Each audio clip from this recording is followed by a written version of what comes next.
नेपालीमा एउटा उखान छ, कहिलेकाहीँ नपत्याउँदो खोलाले पनि बगाउँछ।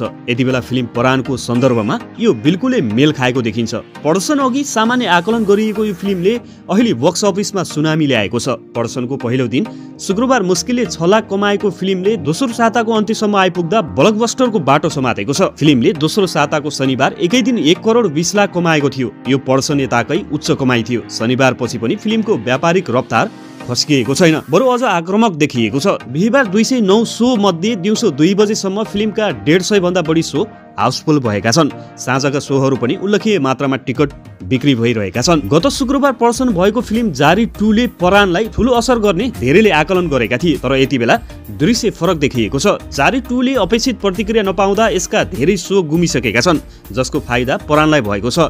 पहिलो दिन 64 शो पाएको यो फिल्मको अहिले 200 भन्दा बढी शो छ। फिल्मको व्यापारिक रफ्तार हेर्दा शो थप बढ्ने देखिन्छ। प्रदर्शनको 10 दिनमा परानको व्यापार 4 करोड नागिसकेको छ भने दोस्रो सातासम्म 6 करोडको व्यापार हुन सक्ने अनुमान गरिएको छ। यही गतिमा फिल्मको व्यापार कायम रह्यो भने यस वर्षको सर्वाधिक कमाइको कीर्तिमान बनाएको जेरियन टपको रेकर्ड केही दिनमै तोडिनेछ।